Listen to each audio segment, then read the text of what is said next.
I know Tom Brady's obsessive over game film as well. Yep. I mean, watching his show that came out, Tom vs. Time, was all about him just in there studying. Even months after the game, he's studying to prepare, right? It's just like he's It's obsessive. nonstop.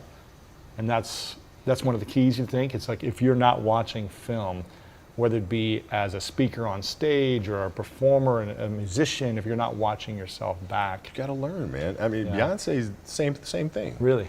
After a performance, she's immediately on her laptop rewatching the performance. No way. Yes, seeing how to do things better. What could we have done differently, right? I mean, it's an obsessiveness that comes along with it. You want things to be as perfect as they can be, understanding that nothing is ever perfect. But the challenge is try to get them as perfect as they can be. You were so dominant your whole career, one of the greatest of all time. Was there a weakness that you had? Or did you, because obviously you're always trying to master your weaknesses so they became strengths, but did you, at the end or towards the end, did you ever feel like, gosh, I still haven't like mastered this one part of the game? The challenge for me was always compassion and empathy. Because you're like, guys, let's go.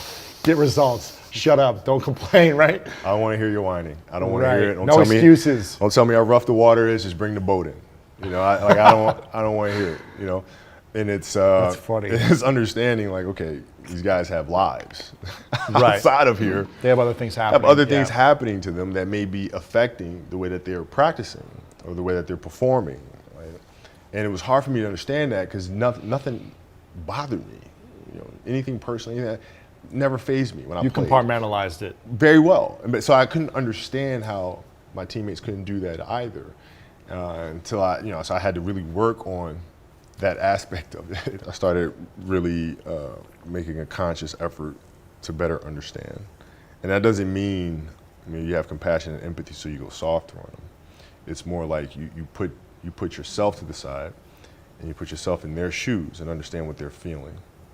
And then you have to make certain decisions of, okay, what buttons do I need to push for this player to get them to the next level? So it's not sit around and it's all happy-go-lucky type of thing. Your leader, your job is to get the best out of them, even if they may not like it at that time. Yeah.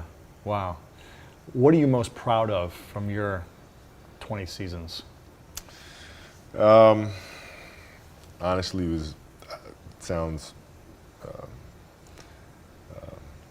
May sound a little shallow, but I got to say beating the Celtics in Game 7. That's what I'm most proud of because it was the hardest. You're playing with Rajon Rondo, Paul Pierce, Kevin Garnett, All-Stars, Ray Allen, and it was myself, Powell, and the players that other teams didn't want.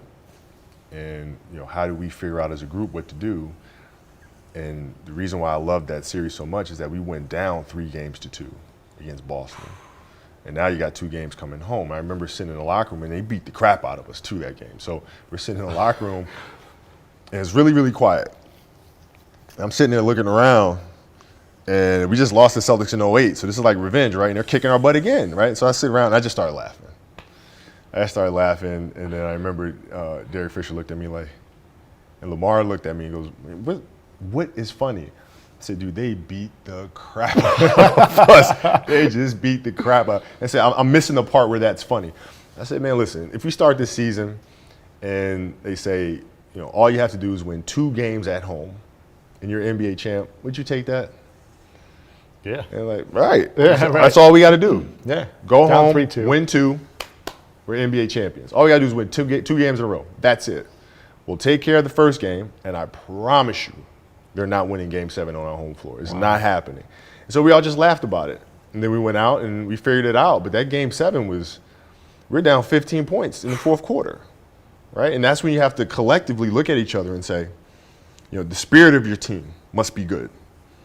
Because at that moment is when teams fracture. If the energy amongst each other isn't there, that trust isn't there, you're done. And we were able to collectively dig deep together and say, all right, we're going to figure this thing out. Wow. And I wasn't playing well. I wasn't shooting the ball well at all. And so my teammates picked you up and they delivered. Yes. Yeah. Wow. Yes. Gosh, man, I want to be respectful of your time. I know we've got only probably like 5 to 7 minutes left. I I saw on Instagram that you're up at like 4 a.m. lifting by yourself Yeah. in the dark. And again, you've had one of the most incredible careers, arguably of all time. You know, made all the money in the world, got a freaking Oscar now. You've got all these other things happening, and yet you're still waking up, or at least you're in the gym at 4 a.m. working out. And you just turned 40, Yeah. right? Which, congratulations, Thank by the you. way. Thank you. I hope I look as good as you at 40. Why still wake up that early and train at this level in your life right now? Well, I mean, there's several factors for that. Like when I first retired, I let myself go a little bit. Really? You got a little? Oh yeah. Oh yeah. a little chubby life? Oh, it was awesome. I was like, You eat enjoyed whatever. everything. Oh man, I'm eating what? In and Might as out, well, man. bring it to me. Let's go. Steak. Oh, let's go. Right? Milkshakes. Ice Let's do cream, it. yeah, Let's do man. it. And then the challenge was, okay, can I get back in shape? Oh. And it's really hard because there's no end goal.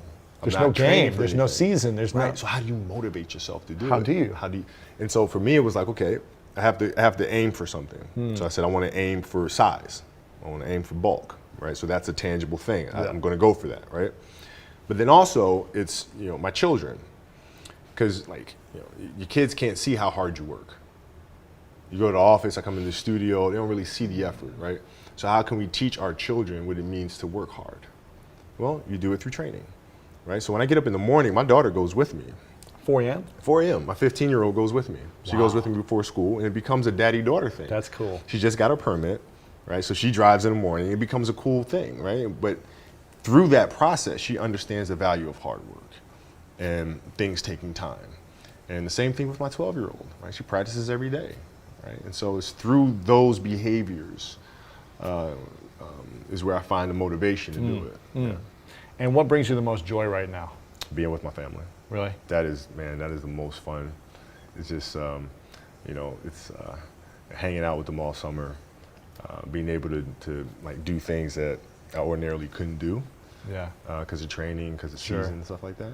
So being around them and watching Bianca grow up, because there are a lot of things that I missed with Natalia and Gianna because I was playing. And so being there every day with them is so much fun, man. So it brings me the most joy. That's amazing. And what does love feel like for you?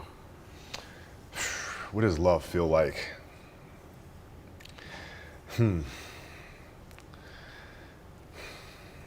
Happiness is such a, I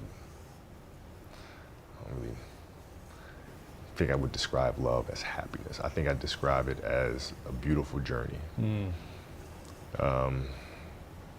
has its ups and downs, right? Whether it's in marriage or whether it's in the career, things are never perfect. Yeah. But through love, you continue to persevere and you move through them. You move through them. And then through that storm, beautiful sun emerges, Yeah. right? And inevitably another storm comes. And guess what? You ride that one out too. Yeah. So I think love is a certain determination and persistence to go through the good times and the bad times with the someone or something that you truly love. The final question is, what's your definition of greatness? I think the definition of greatness is to inspire the people next to you.